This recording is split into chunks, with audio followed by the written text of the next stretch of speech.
So మీ అమ్మగారికి phone చేసి మాట్లాడదాం మరి, అంటే ఆమె సేకరణ పాటల ద్వారానే మీరు ఈ స్థాయికి వచ్చారు. సో దీంట్లో క్రెడిట్ తనకు కూడా ఇవ్వాలి కదా. అవునవును. సో మనం ఒకసారి మాట్లాడదాం లైవ్లో కాల్ చేసి. తను మాట్లాడుతుందో మాట్లాడదాం. కాల్ చేయండి. కాల్ చేసి ఇట్లా రికార్డింగ్ ఉన్నాను అట్లా చెప్తే అస్సలు వాడదు.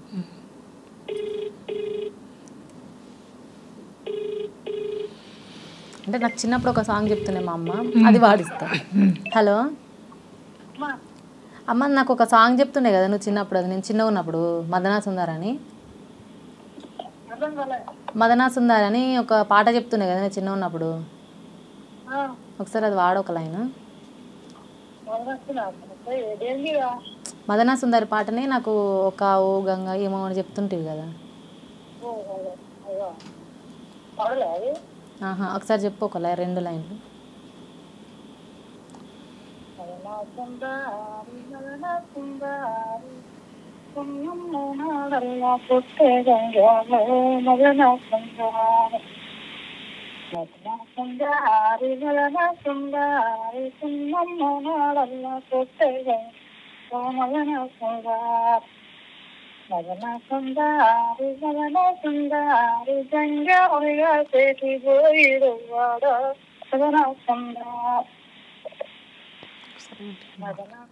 ఒక నిమిషం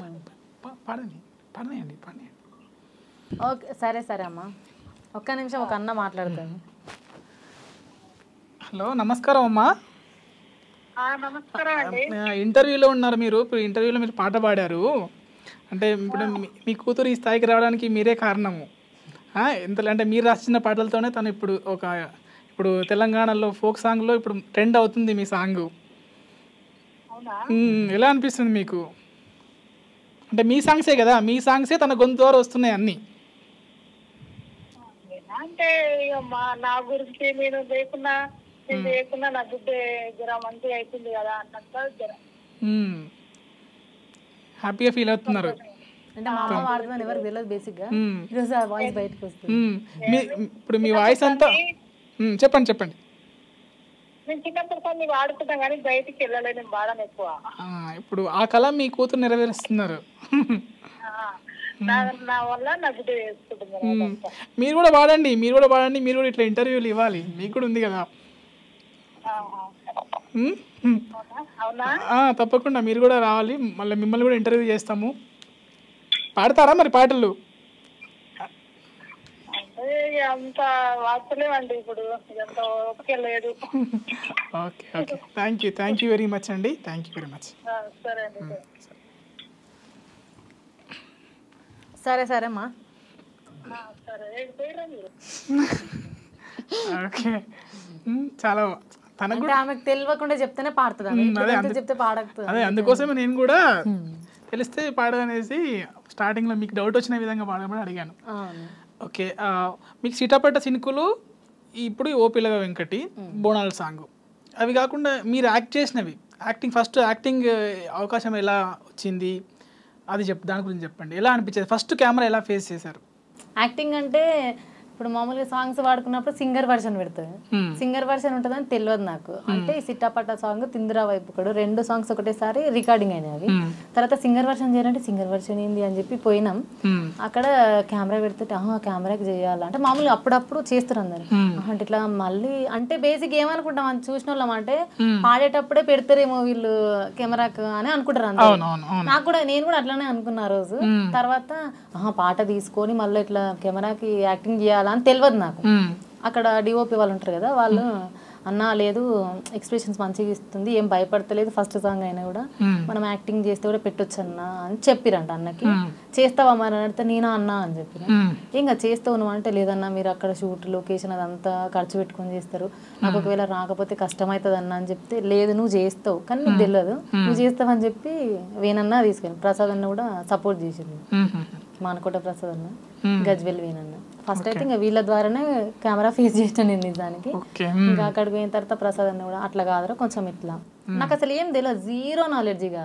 అంటే పాడడం వరకు అంటే రికార్డింగ్ లో అక్కడే పాడతాం మనం, యాక్టింగ్ అనేది ఏం మొత్తమే తెలియదు నాకు. అది తర్వాత ఇంకా అన్నుండి అట్లా కాదురా కొంచెం ఇట్లా ఇట్లా అని చెప్పింది. ప్రసాద్ అన్న. అంటే మీ ఎక్స్ప్రెషన్స్ చూసే తీసుకున్నారు. ఓకే. ఇకపోతే ఇప్పుడు మరి ఎందుకు యాక్ట్ చేసలేరు? అంటే తక్కువ వస్తున్నాయి ఇంతకుముందు. పిల్లలు కదన్న, రికార్డింగ్స్కి వచ్చి నేను రికార్డింగ్ సాంగ్స్ ఇవన్నీ పాడుకొని వెళ్ళిపోయేసరికి నాకు అసలేం హెల్త్ అదంతా అదైపోతుంది, పిల్లలతో కష్టం అవుతుంది. ఒక రికార్డింగ్స్ వరకు అంటే స్టూడియోలో రికార్డ్ అయ్యే సాంగ్ ఇంత కష్టమైనప్పుడు బయట అవుటింగ్ లొకేషన్స్ అవన్నీ పోవాలి, మళ్ళీ పొద్దున్న లేచి పోవడం అంతా రిస్కీగా, కొద్దిగా దాని కొంచెం దూరం పెడితేనే బాగుండని చెప్పి ఓన్లీ రికార్డింగ్స్ వరకే తీసుకు. పాటల విషయానికి వస్తే వెంకటి అనే పదం మీకు కలిసి వచ్చిందేమో. అప్పుడు కోమటోళ్ళ వెంకటి కూడా మీ పాడే కదా, అది కూడా చాలా హిట్ అయిపోయింది. ఒకసారి ఆ పాట పాడండి, మాట్లాడుకుందాం. ఓకే.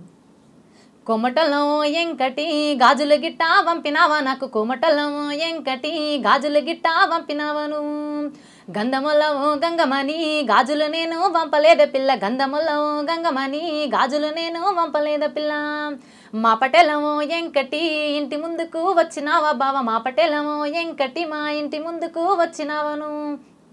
సూపర్. అంటే మీకు మ్యూజిక్ కూడా అవసరం లేదు మీ వాయిస్కి, చాలా బాగా పాడుతున్నారు.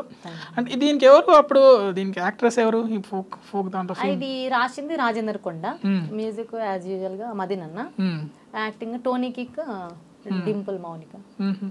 ఎందుకు ఆమె రావట్లేదు మౌనిక, డింపుల్ ఆమె? దీనికి నేను ఫస్ట్ ఈ సాంగ్ చూసి ఆ డాన్స్ తో నాకు ఈ సాంగ్ స్టెప్స్ కూడా బాగుంటాయి ఆవిడ, ఎందుకు ఆమె రావట్లేదు? ఫస్ట్ ఈ సాంగ్ తోనే డిఫరెంట్ అంటే ఈ ఫోక్ ఇండస్ట్రీలా సాంగ్స్ ఫస్ట్ ఇంత డిఫరెంట్ గా చేసింది ఈ పాటనే. అదే నేను ఈ పాట విని అరే ఇంత ఫోక్ సాంగ్స్ కూడా ఇంత బాగుంటున్నాయి అనేసి, దాని స్టెప్స్ కూడా చాలా బాగుంటాయి, మ్యూజిక్ అయినా లిరిక్స్ అయినా కొరియోగ్రఫీ వాళ్ళ డ్రెస్సింగ్ స్టైల్ అయినా ఈ పాటతోనే. ఆమె షూస్ వేసుకొని అంటే అరే ఫోక్ సాంగ్ కి అంటే నార్మల్ గా పైన ఏమో సాంప్రదాయ దుస్తులు, కింద వెస్టర్న్ షూస్ వేసుకొని భలే అనిపించింది నాకు. ఎందుకు ఆమె కనిపిస్తలేదు ఈ మధ్య? అంటే మీకు పరిచయం ఉండ అంటే మీరు వెళ్ళారేమో అక్కడికి షూటింగ్స్ కదా, పరిచయమేనా మీకు? లేదు, అంటే మామూలుగా ఎవరికి తెలిసినా కూడా ఇక అంత రాకపోయి ఏముంటుంది, మామూలుగా డాన్సర్స్ అయితే వాళ్ళకు ఉంటుంది, సింగర్స్ అయితే వాళ్ళకు ఉంటుంది, ఛానల్ మెయింటైన్ చేసే ప్రొడ్యూసర్స్ అయితే వాళ్ళకు ఉంటుంది. అంటే ఆల్మోస్ట్ అందరు తెలుసు. అంటే ఇంకా అమ్మాయికి పరిచయం అయ్యే మూమెంట్ లోనే ఈ ఇండస్ట్రీకి నేను అసలు డైరెక్ట్ కూడా చూడలేదు ఇప్పటి వరకు.